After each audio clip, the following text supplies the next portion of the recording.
آپ صلی اللہ علیہ وسلم کی احادیث میں اور اس سے پہلے خود قرآن کریم میں اس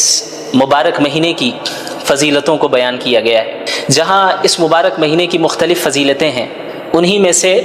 ایک خاص فضیلت اس مہینے کو جو حاصل ہے وہ یہ ہے کہ قرآن کریم کے نزول کی ابتدا اسی مہینے میں ہوئی۔ اسی لیے قرآن کریم میں اللہ رب العالمین نے سورۃ البقرہ میں فرمایا کہ رمضان کا مہینہ ہے جس میں قرآن کریم کو نازل کیا گیا، جو کہ تمام انسانیت کے لیے ہدایت نامہ ہے۔ تو ہمیں اس آیت سے معلوم چلا کہ رمضان کے مہینے کا قرآن کریم سے اور قرآن کریم کا رمضان کے مہینے سے ایک گہرا تعلق ہے، ایک گہری نسبت ہے۔ اس نسبت کو سمجھنے کے لیے ہمیں قرآن کریم کے نزول کے مقصد کو سمجھنا ہوگا کہ آخر قرآن کریم کے نزول کی ضرورت ہی کیا تھی، اور اللہ رب العالمین نے اپنے آخری نبی محمد الرسول اللہ صلی اللہ علیہ وسلم پر اس مبارک کلام کو کیوں نازل کیا۔ اس کا جواب بھی قرآن کریم میں ہی موجود ہے۔ اللہ رب العالمین نے فرمایا کتاب انزلناہ الیک مبارک لیدبروا آیاتہ ولیتذکر اولو الالباب، کہ یہ وہ مبارک کتاب ہے جسے ہم نے نازل کیا تاکہ لوگ اس مبارک کتاب میں تدبر کر سکیں، غور و فکر کر سکیں، اور عقل والے اس سے نصیحت حاصل کر سکیں۔ ان ھذا القرآن یہدی للتی ہی اقوم، یقیناً یہ قرآن کریم ایک ایسی کتاب ہے جو بالکل سیدھے راستے کی طرف رہنمائی کرتی ہے اور ہدایت دیتی ہے۔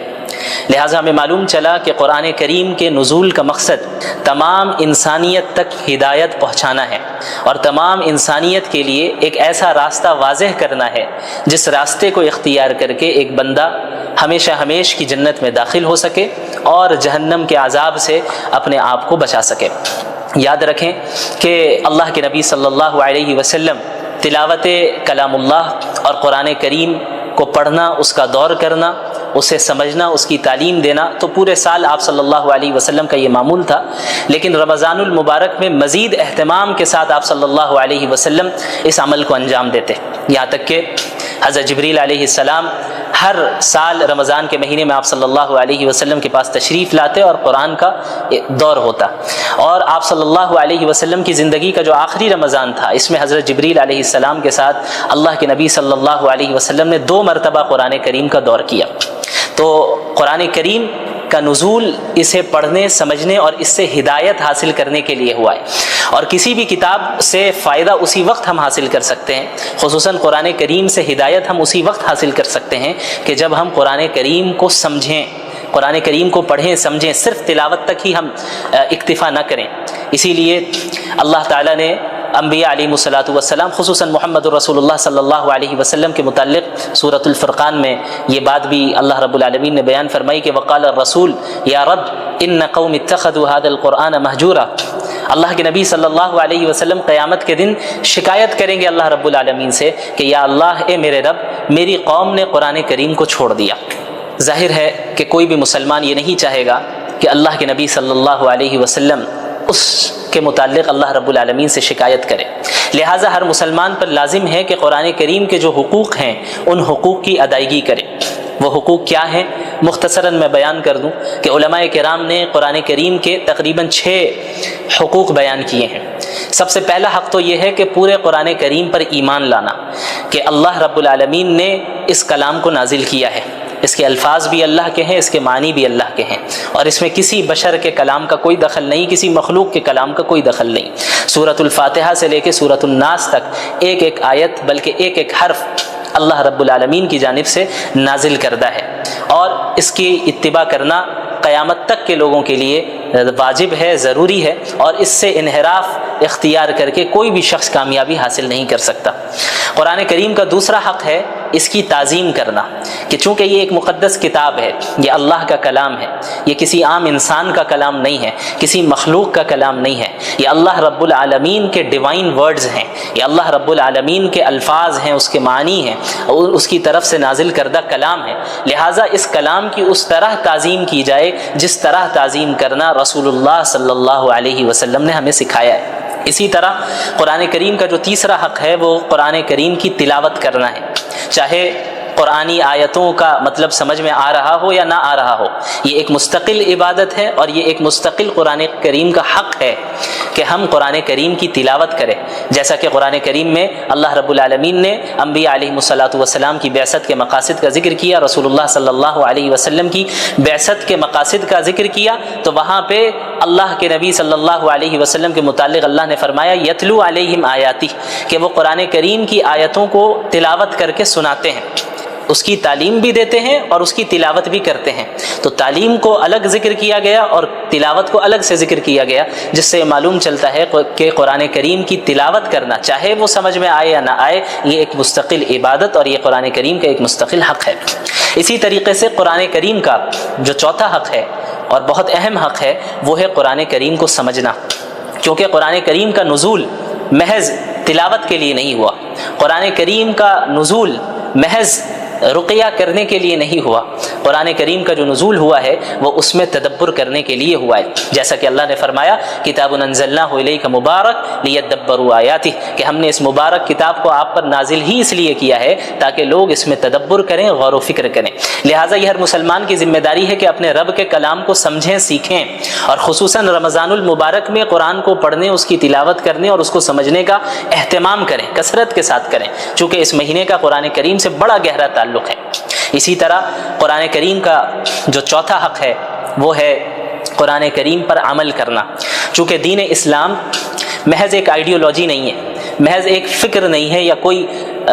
فلسفہ نہیں ہے کہ جسے کسی نے پیش کر دیا اور جس کا عملی زندگی سے کوئی تعلق نہیں ہے، بلکہ قرآن کریم ایک پریکٹیکل زندگی گزارنے کی ہدایت کرتا ہے اور اس میں رہنمائی کرتا ہے کہ ایک مسلمان اپنی زندگی کو کس طرح گزارے، ایک انسان اپنی جلوت کو اور اپنی خلوت کو کس طرح گزارے، پبلک لائف اور پرائیویٹ لائف میں کس طرح لوگوں کے ساتھ معاملات کریں، اس کا اللہ کے ساتھ کس طرح تعلق ہو، اس کا اپنے نفس کے ساتھ کس طرح تعلق ہو، ان ساری چیزوں کے متعلق قرآن کریم رہنمائی کرتا ہے۔ لہٰذا یہ ضروری ہے کہ ہم قرآن کے اس پانچویں حق کو بھی ادا کریں جو کہ ہے قرآن کریم پر عمل کرنا، قرآن کریم پر عمل کرنا، اور جب ایک انسان قرآن کریم پر عمل کرے گا اسی کے متعلق اللہ رب العالمین نے کامیابی اور نعمتوں کا وعدہ کیا ہے، جیسا کہ کئی جگہ آپ کو قرآن کریم میں اس کا ذکر ملے گا، ان الذین آمنوا وعملوا الصالحات، الذین آمنوا وعملوا الصالحات، جنہوں نے ایمان لایا اور جنہوں نے نیک اعمال کیے، یعنی قرآن کریم پر عمل کیا۔ لہٰذا عمل کرنا یہ قرآن کریم کا پانچواں حق ہے اور بہت اہم حق ہے۔ اسی طرح قرآن کریم کا جو چھٹا حق ہے جو کہ علماء کرام نے بیان کیا ہے اور یہ بھی بہت اہم ہے، ان حقوق میں سے ہر ایک حق اپنی جگہ پہ اہمیت کا حامل ہے اور ان سب کو ادا کرنا ضروری ہے۔ جو چھٹا حق ہے قرآن کریم کا وہ ہے اس قرآن کریم کی تبلیغ کرنا۔ یا ایھا الرسول بلغ ما انزل الیک من ربک، یہ حکم سب سے پہلے اللہ رب العالمین نے محمد رسول اللہ صلی اللہ علیہ وسلم کو دیا اور محمد رسول اللہ صلی اللہ علیہ وسلم کے واسطے سے تمام امت مسلمہ کو دیا۔ اللہ رب العالمین نے فرمایا کہ اے رسول آپ کے رب کی طرف سے جو کچھ آپ پر نازل ہو رہا ہے اس کی تبلیغ کریں، اسے دوسروں تک پہنچائے، کیونکہ دین اسلام محض کوئی نسلی مذہب نہیں ہے جس طرح یہودیت ہے جو کہ ایک نسلی مذہب ہے۔ قرآن کریم اور دین اسلام اس طرح نہیں ہے، دین اسلام کا دروازہ تو ہر ایک کے لیے کھلا ہے، جو بھی ایمان قبول کر لے، جو بھی اسلام میں داخل ہو جائے، جو بھی قرآن کو سچا کلام مان لے، جو بھی صحیح عقائد اختیار کر لے، اعمال صالحہ کرے، اس کے لیے جنت کا وعدہ ہے، اس کے لیے اللہ کی نعمتوں کا وعدہ ہے۔ تو یہ جو امت ہے، امت مسلمہ، یہ امت دعوت ہے، جیسا کہ سورۃ البقرہ میں اللہ نے فرمایا کنتم خیر امت اخرجت للناس، کہ تم وہ امت ہو جسے تمام انسانوں کے لیے نکالا گیا، محض مسلمانوں کے لیے نہیں، محض مخصوص خاندان کے لیے نہیں، محض مخصوص علاقے والوں کے لیے نہیں، للناس، اللہ نے فرمایا کہ تمام انسانیت کے لیے اللہ رب العالمین نے اس امت کو بھیجا ہے۔ تأمرون بالمعروف وتنہون عن المنکر، کہ تم انہیں نیکیوں کا حکم دو اور برائیوں سے روکو، وتؤمنون باللہ، اور تم ایک اللہ پر ایمان رکھو۔ لہٰذا قرآن کریم کا یہ چھٹا حق ہے کہ ہم قرآن کریم کی تبلیغ اور اس کی اشاعت کریں، تمام اقوام عالم تک قرآن کریم کے پیغام کو پہنچائیں اور اس فریضے کو ادا کریں جو فریضہ اللہ کے نبی صلی اللہ علیہ وسلم کو اللہ تعالیٰ نے دیا اور اللہ تعالیٰ کے نبی صلی اللہ علیہ وسلم نے خصوصاً حجۃ الوداع کے موقع پہ امت مسلمہ کو سونپا، اور آپ صلی اللہ علیہ وسلم نے فرمایا تھا کہ فَلْيُبَلِّغِ الشَّاهِدُ الْغَائِبُ، تم میں سے جو بھی موجود ہے میری بات ان تک پہنچا دے جو یہاں پر موجود نہیں ہیں۔ تو یہ سلسلہ تبلیغ کا اور قرآن کریم کی اشاعت کا عہد نبوی سے جاری رہا، یہاں تک کہ آج اس صدی میں بھی ہم تک اسی طرح قرآن کریم پہنچا، اپنی تمام تفصیلات کے ساتھ، تمام تفسیر کے ساتھ، تمام تشریح کے ساتھ، اور اب یہ ہماری ذمہ داری ہے کہ قیامت تک کے لوگوں کے لیے ہم اسے جاری رکھیں اور اس کے پیغام کو عام کریں۔ تو جب ہم قرآن کریم کے نزول کے حقیقی مقاصد کو سمجھیں گے اور قرآن کے حقوق کو سمجھیں گے تو قرآن کریم کے ساتھ وقت گزارنے میں بھی ہمیں لذت محسوس ہوگی۔ خصوصاً رمضان کا مہینہ بہت ہی بابرکت مہینہ ہے، جس میں عبادتوں کی جو نیکیاں ہیں، جو اس کا ثواب ہے، وہ بہت بڑھ جاتا ہے، بہت بڑھ جاتا ہے۔ اور اللہ کے نبی صلی اللہ علیہ وسلم تو اس رمضان کے مہینے کی راتوں میں تلاوت کا اہتمام فرمایا کرتے تھے، نمازوں کی شکل میں، قیام اللیل کی شکل میں، تراویح کی شکل میں، تہجد کی شکل میں آپ صلی اللہ علیہ وسلم پڑھتے، صحابہ کرام پڑھتے۔ اور رمضان المبارک میں ہمارے سلف صالحین میں کتنے ایسے گزرے ہیں جنہوں نے کئی مرتبہ قرآن کریم کو ایک مہینے میں پڑھا، اور صرف پڑھا ہی نہیں بلکہ اس کو سمجھا، اس میں تدبر کیا، اس سے نصیحتیں حاصل کی، عبرتیں حاصل کی۔ لہٰذا ہماری یہ ذمہ داری ہے کہ رمضان المبارک کو ہم اس طرح گزاریں جس طریقے سے اللہ کے نبی صلی اللہ علیہ وسلم نے گزارا۔ یہاں تک کہ بعض سلف صالحین کے معمول کا ذکر ہوتا ہے کہ بڑے بڑے محدث جو پورے سال حدیث کا درس دیا کرتے تھے، جب رمضان المبارک کا مہینہ شروع ہوتا تو حدیث کے دروس، فقہ کے دروس، ساری چیزوں کو موقوف کر دیتے اور مکمل طور پہ اپنے آپ کو قرآن کریم کے درس، قرآن کریم کی تدریس کے ساتھ مشغول کر دیا کرتے ہیں، اس کو پڑھنے اور اس کو پڑھانے میں اپنے آپ کو مصروف رکھتے کہ چونکہ اس مبارک مہینے کا قرآن کریم سے بڑا گہرا تعلق ہے، لہٰذا اس مبارک مہینے میں ہم زیادہ سے زیادہ قرآن کریم کے ساتھ ہی وقت گزاریں گے۔ اللہ کے نبی محمد الرسول اللہ صلی اللہ علیہ وسلم کی احادیث کا مطالعہ کریں گے تو آپ کو معلوم ہوگا کہ پچھلی قوموں کے اوپر بھی اس طرح کی آزمائشیں آئیں، جو اللہ کے ماننے والی قوم تھی، ایسی قوم جو انبیاء کی اطاعت کرنے والی تھی، انہیں بھی مصائب سے، مشکلات سے دوچار کیا گیا، یہاں تک کہ خود انبیاء علیہم السلام مصائب اور مشکلات سے دوچار ہوئے، اور محمد الرسول اللہ صلی اللہ علیہ وسلم جو سید الانبیاء ہیں، افضل الانبیاء ہیں، انہیں سب سے زیادہ اس دنیا میں تکلیف پہنچائی گئی۔ اگر محض ایمان لے آنے کا نتیجہ یہ ہوتا کہ اس دنیا میں بھی مسلمانوں کو کسی طرح کی تکلیف نہ دی جاتی تو اس کے سب سے زیادہ مستحق خود محمد الرسول اللہ صلی اللہ علیہ وعلی آلہ وصحبہ وسلم تھے۔ لیکن اللہ کے نبی صلی اللہ علیہ وسلم نے کیا فرمایا؟ آپ صلی اللہ علیہ وسلم نے فرمایا اشد الناس بلاء الانبیاء، اس دنیا میں سب سے زیادہ آزمائشیں انبیاء کو آتی ہیں، ثم الامثل فالامثل، پھر دین کے اعتبار سے ان سے قریب تر جو ہوگا اس کے اوپر آزمائشیں آئیں۔ تو آزمائشوں کا آنا یہ اس بات کی ہرگز دلیل نہیں ہے کہ ہم حق پر نہیں ہیں، بلکہ آزمائشوں کا آنا ایک اعتبار سے اس بات کی دلیل ہے کہ ہم حق پر ہیں اور ہم اللہ کے نبی صلی اللہ علیہ وسلم کے ماننے والے ہیں اور اللہ کے نبی صلی اللہ علیہ وسلم کے طریقے کے مطابق زندگی گزارنا چاہتے ہیں۔ آپ کو معلوم ہونا چاہیے کہ خود اللہ کے نبی صلی اللہ علیہ وسلم کو اپنی زندگی میں کتنی تکلیفوں کا سامنا کرنا پڑا، کس طریقے سے اللہ کے نبی صلی اللہ علیہ وسلم کو قتل کرنے کے منصوبے بنائے گئے، کس طریقے سے آپ صلی اللہ علیہ وسلم کو کعبے کے سامنے عبادت کرنے سے مشرکین مکہ روکا کرتے تھے۔ ایک مرتبہ اللہ کے نبی صلی اللہ علیہ وسلم سجدے کی حالت میں تھے کہ ایک مشرک آیا اور آپ صلی اللہ علیہ وسلم کے اوپر اونٹ کی گندگی کو، اجڑی کو آپ صلی اللہ علیہ وسلم کے اوپر ڈال دیتا ہے۔ اسی طرح ایک مرتبہ اللہ کے نبی صلی اللہ علیہ وسلم حرم میں موجود تھے، ایک مشرک آگے بڑھتا ہے اور ایک چادر کے ذریعے آپ صلی اللہ علیہ وسلم کے گلے پر پھندا ڈالتا ہے اور اسے کھینچتا ہے، یہاں تک کہ حضرت ابو بکر رضی اللہ عنہ قریب آتے ہیں اور اللہ کے نبی صلی اللہ علیہ وسلم سے اس مشرک کو دور کرتے ہیں۔ اسی طرح اللہ کے نبی صلی اللہ علیہ وسلم کو کس طریقے سے طائف میں لہو لہان کیا گیا، آپ صلی اللہ علیہ وسلم اسی دین کے خاطر گئے تھے۔ اب یہ کون سی شخصیت ہے؟ یہ شخصیت وہ ہے جو اللہ کے نزدیک محبوب ترین شخصیت ہے۔ اللہ چاہتے تو انہیں اتنی آزمائشوں سے نہیں گزارتے، اللہ رب العالمین اس بات پر قادر تھے کہ بغیر کسی تکلیف پہنچے اللہ کے نبی صلی اللہ علیہ وسلم پر پورے جزیرۃ العرب کے تمام لوگ ایمان لے آتے،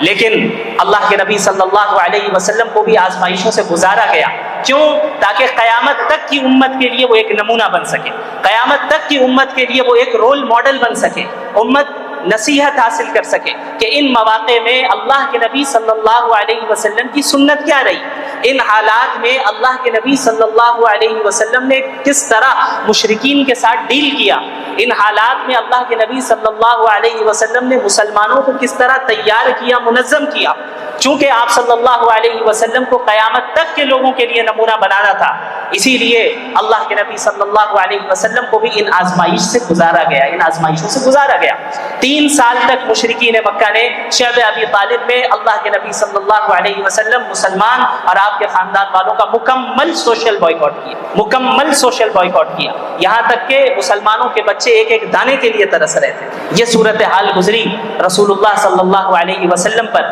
اور آپ صلی اللہ علیہ وسلم کے صحابہ کرام نے بھی اسی طرح کی قربانیاں دی. آپ کو معلوم ہے حضرت بلال رضی اللہ عنہ، ان کا نام آپ نے سنا ہے، کس طریقے سے حضرت بلال رضی اللہ عنہ نے اسلام قبول کیا. ظاہر ہے اللہ کے نبی صلی اللہ علیہ وسلم کی جس جگہ بعثت ہوئی، جس زمانے میں بعثت ہوئی، یہ ایک ایسا زمانہ تھا جہاں انسانیت اپنی انتہا اور پستی کی انتہا تک پہنچ چکی، جہاں غلاموں کو ان کے حقوق نہیں دیے جاتے تھے، سلیوز کو ان کے فنڈامنٹل ہیومن رائٹ سے بھی محروم رکھا گیا تھا. ایسے موقع پہ جب حضرت بلال رضی اللہ عنہ نے اللہ کے نبی صلی اللہ علیہ وسلم کی تعلیمات کو سنا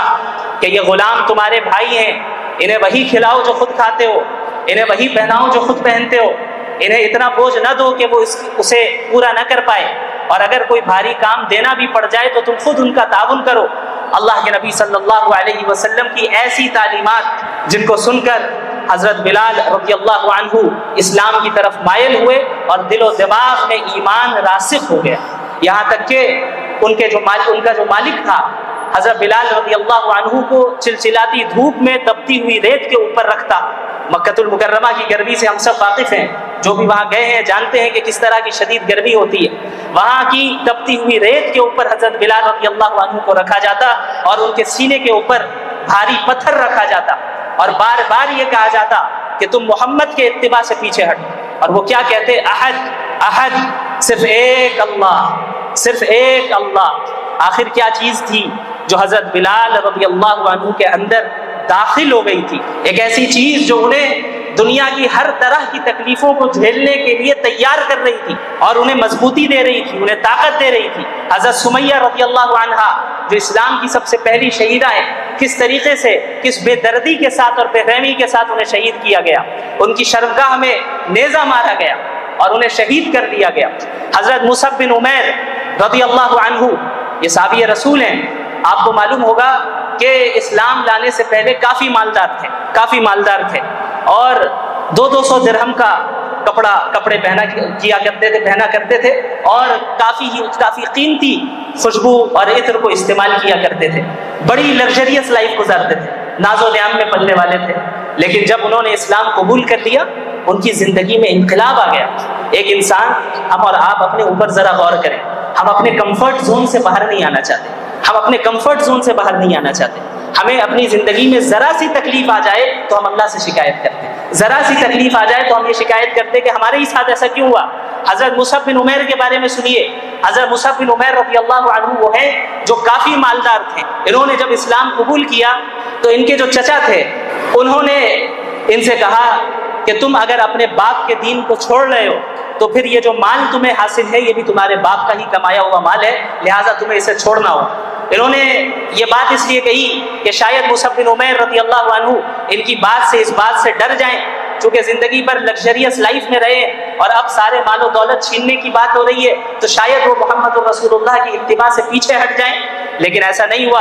حضرت مصعب بن عمیر رضی اللہ عنہ نے سارے مال کو، ساری دولت کو وہیں چھوڑ دیا، یہاں تک کہ ان کے چچا نے کہا کہ جو کپڑے تم پہن کر ہو یہ بھی چھوڑ کر جاؤ. حضرت مصعب بن عمیر رضی اللہ عنہ نے ان کپڑوں کو بھی اتار دیا اور بالکل برہنہ ہو کر اپنی ماں کے پاس پہنچتے ہیں. ان کی ماں دیکھتی ہے اور وہ رونے لگتی ہے کہ مصعب یہ کیا ہو گیا، یہ کس حال میں تم آئے؟ وہ کہتے ہیں کہ میری ماں، میں موحد ہو گیا، میں محمدی ہو گیا ہوں، اب مجھے مال و دولت کی کوئی فکر نہیں، اب مجھے